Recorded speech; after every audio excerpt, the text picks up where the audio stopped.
Halo sahabat Katolik, kembali lagi bersama saya Elviana Arnitaus, mahasiswi Sekolah Tinggi Pastoral Santo Petrus Keuskupan Atambua. Pada konten kali ini saya akan memberikan renungan dari Injil Markus bab 7 ayat 1 sampai dengan 13. Marilah kita memulai kegiatan kita dengan doa pembuka.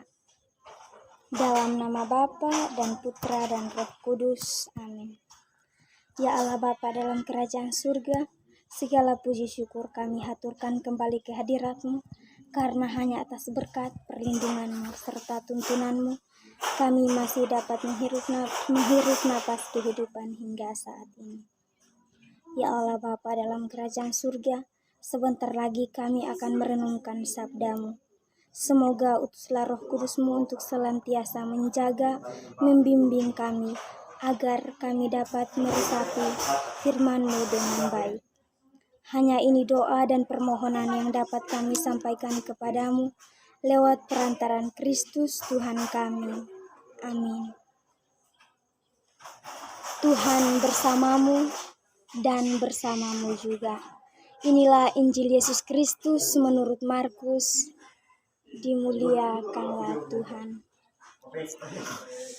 Pada suatu kali, serombongan orang Farisi dan beberapa ahli Taurat dari Yerusalem datang menemui Yesus.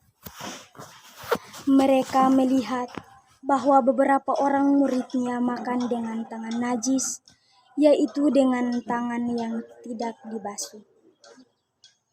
Sebab orang-orang Farisi seperti orang-orang Yahudi lainnya tidak makan kalau tidak melakukan pembasuhan tangan lebih dulu, karena mereka berpegang pada adat istiadat nenek moyang mereka, dan kalau pulang dari pasar, mereka juga tidak makan kalau tidak lebih dahulu membersihkan dirinya. Banyak warisan lain lagi yang mereka pegang, umpamanya hal mencuci cawan, kendi, dan perkakas-perkakas tembaga. Karena itu orang-orang Farisi dan ahli-ahli Taurat itu bertanya kepadanya, "Mengapa murid-murid-Mu tidak hidup menurut adat istiadat nenek moyang kita, tetapi makan dengan tangan najis?" Jawabnya kepada mereka, "Benarlah nubuat Yesaya tentang kamu, hai orang-orang munafik. Sebab ada tertulis, bangsa ini memuliakan aku dengan bibirnya, padahal hatinya jauh daripadaku. Percuma mereka beribadah kepadaku, sedangkan ajaran yang mereka ajarkan ialah perintah manusia. Perintah Allah kamu abaikan untuk berpegang pada adat istiadat manusia." Yesus berkata pula kepada mereka, "Sungguh pandai kamu mengesampingkan perintah Allah, supaya kamu dapat memelihara adat istiadatmu sendiri. Karena Musa telah berkata, hormatilah ayahmu dan ibumu. Dan siapa yang mengutuki ayahnya atau ibunya harus mati. Tetapi kamu berkata, kalau seorang berkata kepada bapaknya atau ibunya, apa yang ada padaku, yang dapat digunakan untuk pemeliharaanmu, sudah digunakan untuk korban yaitu persembahan kepada Allah, maka kamu tidak membiarkannya lagi berbuat sesuatu pun untuk bapaknya atau ibunya.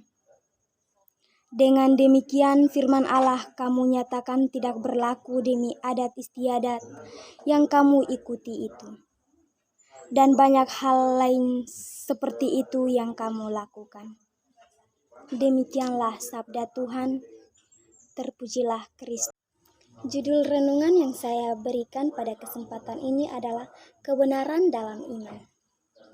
Saudara-saudari yang terkasih dalam Kristus, dalam hidup ini seringkali ada yang memutarbalikkan kebenaran. Terkadang kita juga termasuk di dalamnya. Misalnya, ada orang yang bercerita bahwa saya diundang ke sana kemari untuk memberi ini dan itu. Tetapi kenyataannya tidak, semuanya hanya memutarbalikkan kenyataan yang ada. Saudara-saudari yang terkasih dalam Kristus, demikian dalam Injil hari ini.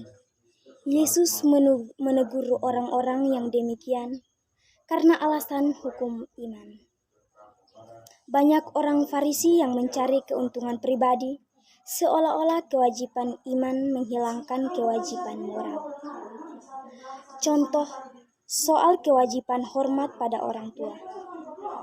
Karena alasan kewajiban agama, pemeliharaan kepada orang tua diabaikan.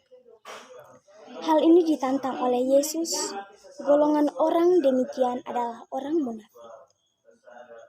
Saudara-saudari yang terkasih dalam Kristus, satu hal yang berharga dan bisa menjadi pegangan kita adalah semakin saya beriman, semakin saya menjadi yang utuh.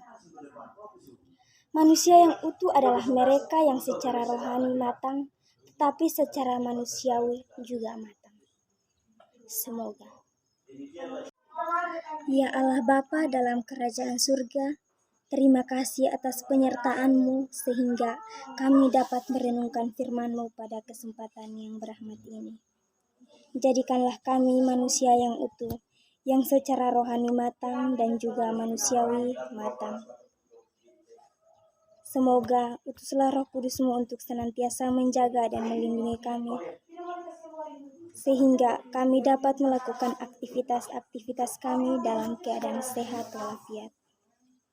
Hanyalah ini doa dan permohonan yang dapat kami sampaikan kepadamu lewat perantaraan Kristus Tuhan kami. Amin. Dalam nama Bapa dan Putra dan Roh Kudus. Amin.